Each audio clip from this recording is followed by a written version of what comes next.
In Compiègne, France, on June 22, 1940, Adolf Hitler met with representatives from the French government and military to accept the surrender of France.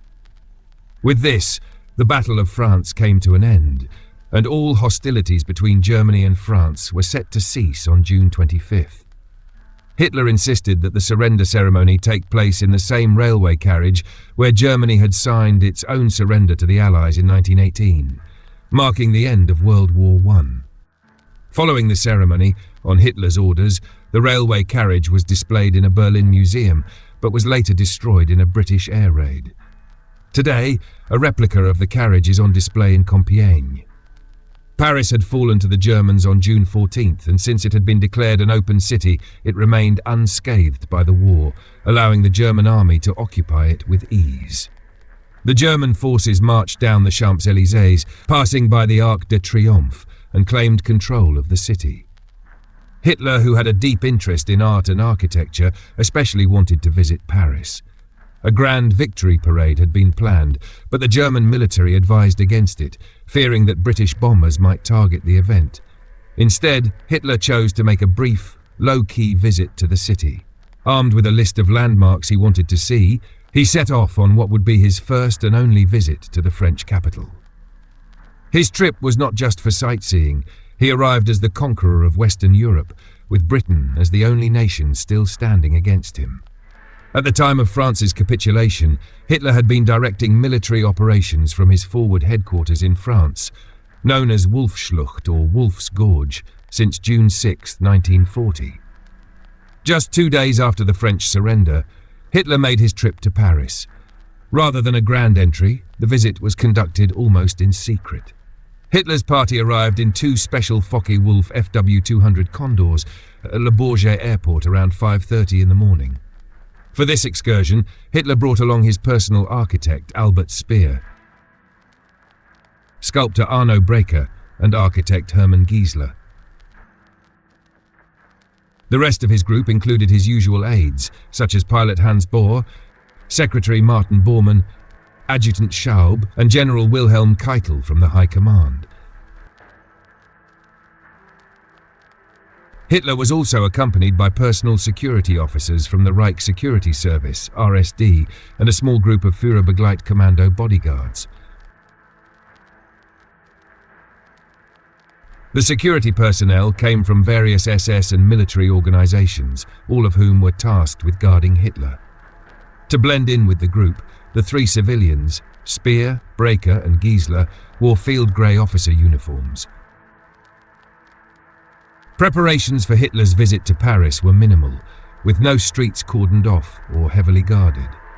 The convoy, consisting of 5 large Mercedes vehicles, drove into the mostly deserted streets of Paris. Hitler sat in the front passenger seat of one of the cars, with Speer and Breker behind him in jump seats, and Giesler, along with some adjutants, in the rear. The first stop on Hitler's tour was the Paris Opera House, a building he admired greatly from studying its blueprints.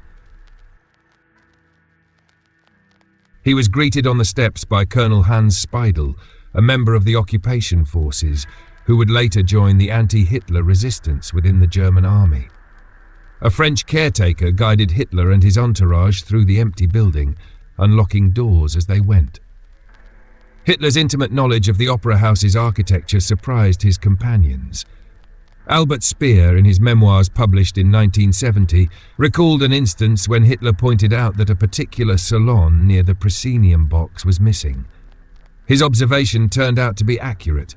The French caretaker explained that the room had been removed during renovations years prior. Hitler, proud of his architectural knowledge, commented smugly on his familiarity with the building. His fascination with the opera house was apparent as he raved about its beauty with an almost eerie excitement. The caretaker, who recognized Hitler immediately, maintained a professional but distant attitude throughout the tour. When the visit ended, Hitler quietly instructed his adjutant to give the caretaker a 50-mark note, but the man politely refused. Even when Breker was sent with the offer, the caretaker declined again, stating he had only been performing his duty.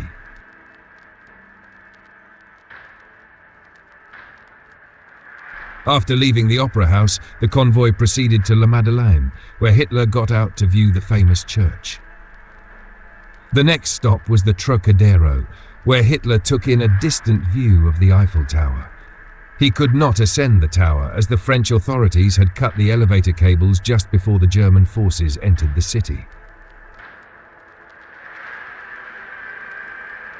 The Eiffel Tower would remain out of service until 1946.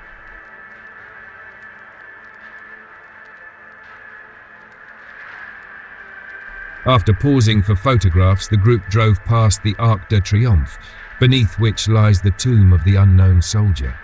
The convoy made another stop at Les Invalides, where Napoleon Bonaparte is entombed. Hitler admired Napoleon, and there was a symbolic significance to his visit here. He stood for a long time gazing at Napoleon's tomb, perhaps reflecting on the parallels between his own ambitions and those of the French emperor. The final stops of Hitler's tour included the Pantheon, where he marveled at the structure's size, and Montmartre, where the group visited the Grand White Basilica of Sacré-Cœur. As people went to church, some recognized Hitler but chose to ignore him. By 9 a.m., the group was back at the airport, ready to depart. Hitler, elated from his tour, turned to Speer and expressed how fulfilling it was for him to have finally seen Paris, calling it the realization of a lifelong dream. This would be the only time Hitler visited the city, as he never returned. In a twist of fate, as the Allies closed in on Paris in 1944, Hitler ordered the city's destruction. However, the German general in charge, unwilling to carry out such an order, allowed Paris to survive the war largely intact.